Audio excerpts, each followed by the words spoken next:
Aquí nos encontramos, mis queridos amigos. Soy Luis Fernando Escalona, soy escritor mexicano y en esta ocasión te quiero hablar sobre poesía. ¿Por qué nos cuesta tanto entrarle a la poesía? Tenemos muchos paradigmas alrededor, que la poesía es difícil de entender, que la poesía solo es para la gente letrada, que le tengo aversión a la poesía porque es cursi, llena de lugares comunes y llenas de amor, florecitas y venaditos saltando por la pradera. O le tengo aversión también porque en mi escuela me obligaban a declamar poesía. Y entonces le agarré una aversión porque aparte nos calificaban, nos obligaban y teníamos que teatralizar, ¿no? Porque es parte de la declamación. Y entonces le tenemos rechazo a la poesía, incluso como escritores, ¿eh? Pero ¿realmente es así el aspecto poético? La poesía en realidad debería ser algo que una a los lectores, algo que despierte emociones y sensaciones. Hay muchísimos temas más allá del amor, hay muchísimas corrientes, hay muchísimos estilos, se puede reflexionar y escribir de cualquier cosa. El género poético es aquel que te invita a despertar emociones, sensaciones y que une de alguna manera otros géneros.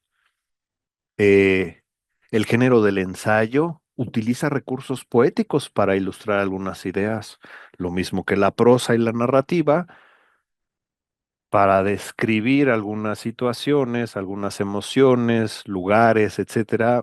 Se usan figuras retóricas. Nos acercamos un poco a la prosa poética, que es la mezcla entre el lenguaje fluido, impreso en texto, y el lenguaje escrito en versos, ¿sí?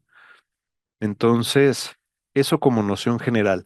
Hay una diferencia entre poesía, poema, poeta. La poesía, ya te lo dije, es el género, ¿no?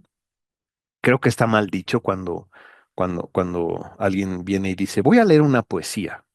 No, vas a leer un poema. Es un texto escrito en versos. Ese es el poema. Cada línea del poema se llama verso, ¿ok? Poema, verso. Pero de ahí a decir, voy a leer una poesía.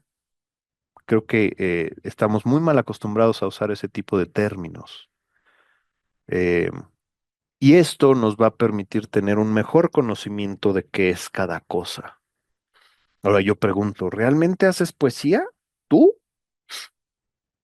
¿No? Cuando viene, y perdón que lo diga así con todas sus palabras, cuando viene un sobrado y yo escribo poesía, yo hago poesía.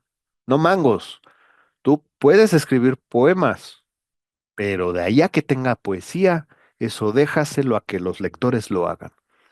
¿Qué es la parte poética y qué es la experiencia poética al leer un texto cuyo acomodo en las palabras, en, en los acentos que producen cierta melodía y cierta musicalidad como si fuera una canción, o que te provoca algo, que personifica objetos para darle cierta esencia humana y te deja esa sensación de, wow, qué bonito describe esta situación el autor, la autora?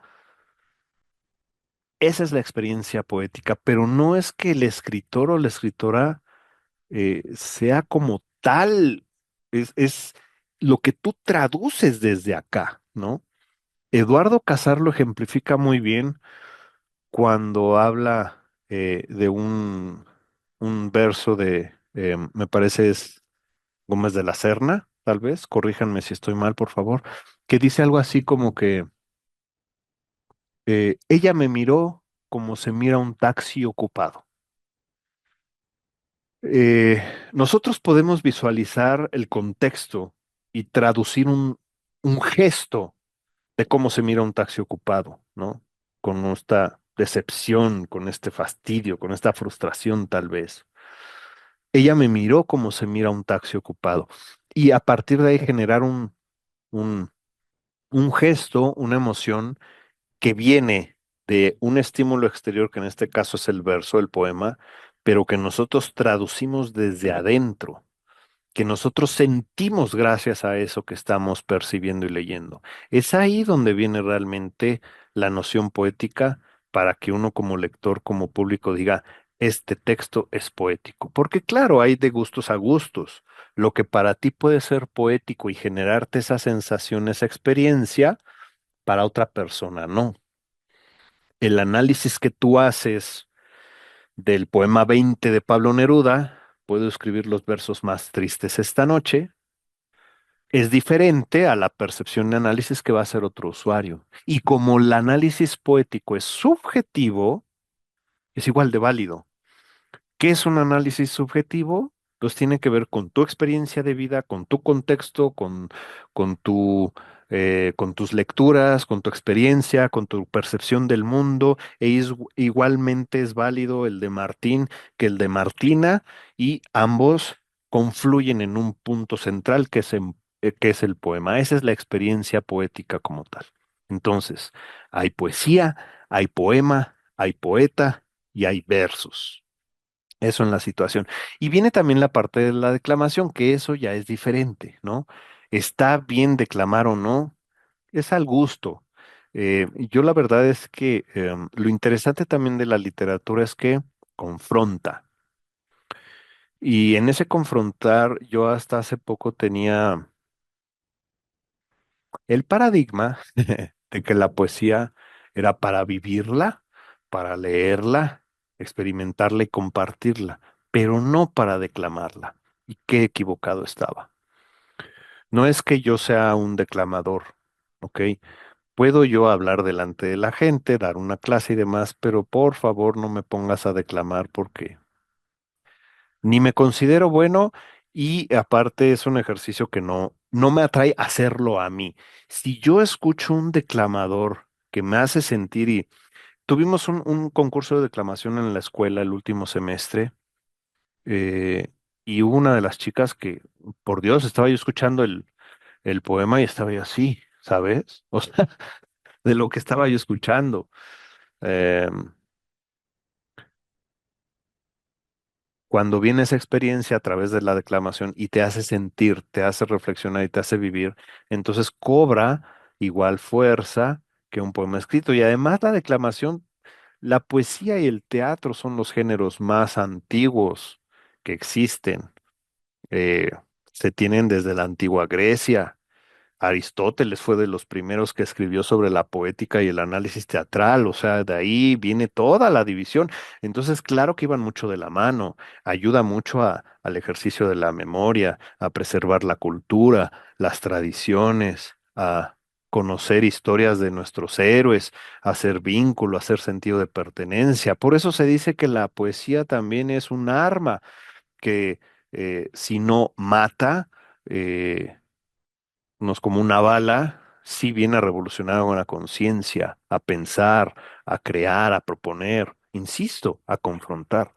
Entonces, se da mucho en esa parte y es mucho, muy interesante ver cómo el aspecto poético puede romper paradigmas. Entonces, lo que te quiero decir con todo esto es precisamente eso, los paradigmas que se pueden romper de que la poesía no necesariamente es cursi, aburrida y demás. La poesía misma puede estar integrada en descripciones narrativas, ¿sí? Cuando Esteban Asensio describe un, los celos como un ejército de hormigas rojas que quema, bueno, si te han picado las hormigas rojas sabrás que queman, ¿no? O sea, se siente como un ardor en la piel. Y no me digas que no, los celos se sienten así. Te arde la piel cuando ves a la otra persona con ese tipo o con esa tipa, te duele el estómago, lo sientes desde acá, ¿no? También el asombro, ¿sí? Fíjate qué bonito eh, Francesca Sapia en su novela Yo te inventé se refiere a un personaje que tiene esquizofrenia, sin decirlo.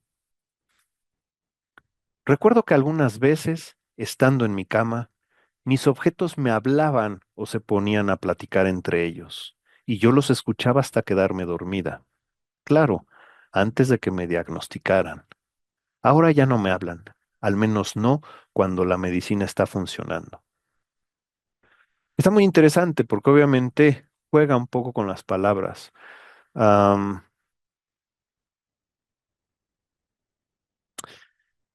por Dios, tiene una frase que estoy tratando de encontrar, que tiene también que ver con este asombro. Las descripciones en narrativa utilizan el recurso poético como tal, para hacerte sentir, para tener una sensación interesante. No es lo mismo decir, vivir es bonito, la vida es bonita, que eso lo dice cualquiera, se cae en un lugar común, a decir lo que dice Ernest Hemingway en Por quien doblan las campanas. Vivir era un campo de trigo balanceándose a impulsos del viento en el flanco de una colina. Vivir era un halcón en el cielo. Vivir era un botijo entre el polvo del grano segado y la paja que vuela. Vivir era un caballo entre las piernas y una carabina al hombro y una colina y un valle y un arroyo bordeado de árboles y el otro lado del valle con otras colinas a lo lejos. En vez de decir sentí mariposas, Francesca Sapia dice, las puntas de sus dedos rozaron mi cuello. Visualízalo. El chiste para ver esta emoción es visualizarlo. ¿Cómo lo traducimos?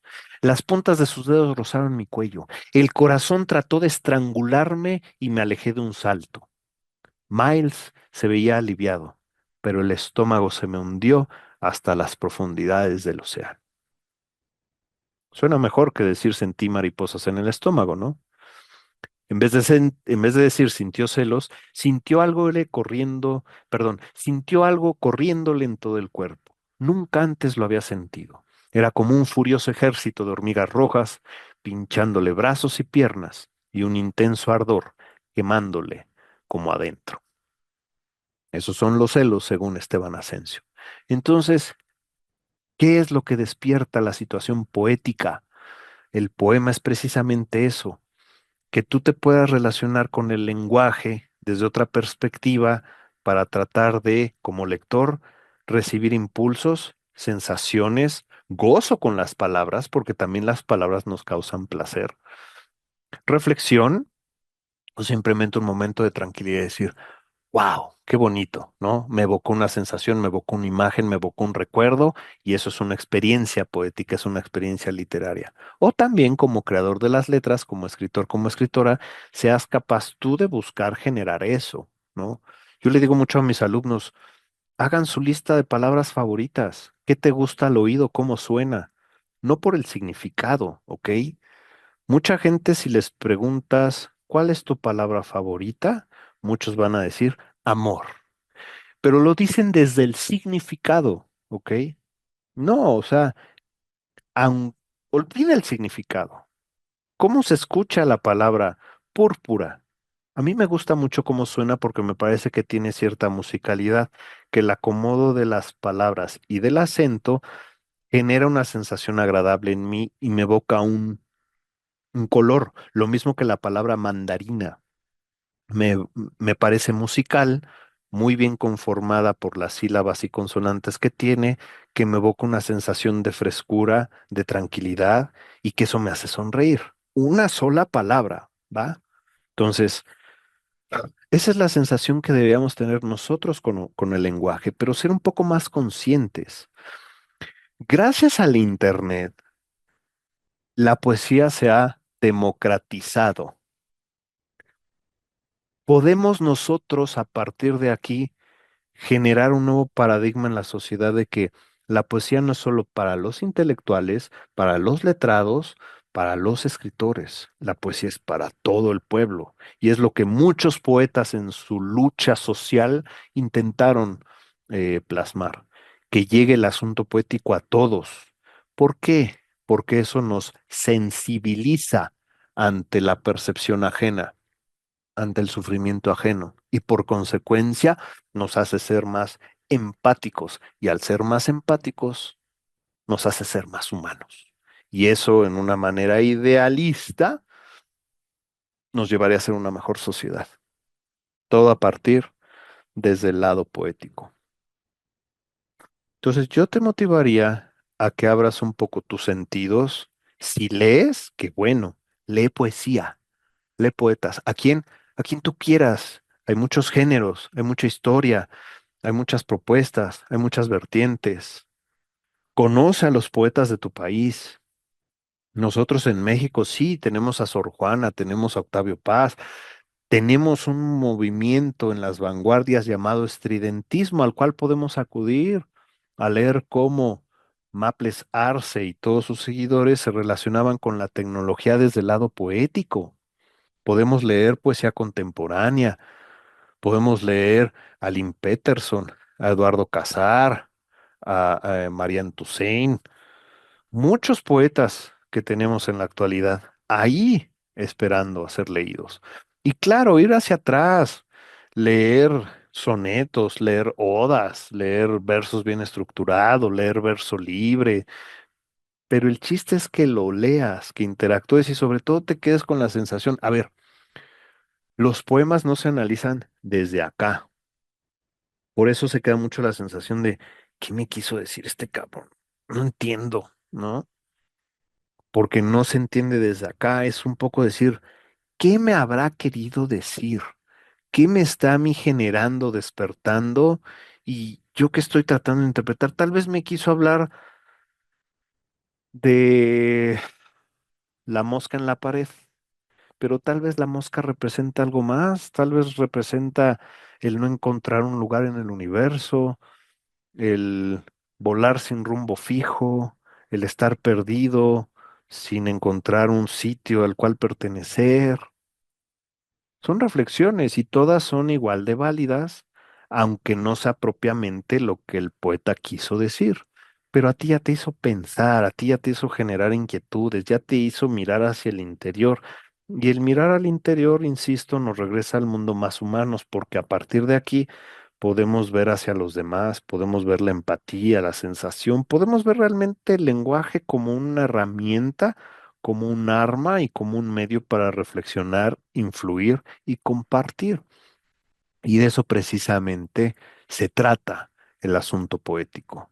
Entonces, yo te invitaría a que realmente te metas en esta cuestión y puedas tú interactuar con el aspecto poético, con el aspecto musical y te des cuenta de lo interesante, de lo creativo y de lo suculento que puede ser la lectura de cualquier poeta. Te puedo yo recomendar a Walt Whitman, a William Blake, a Samuel Taylor Coleridge.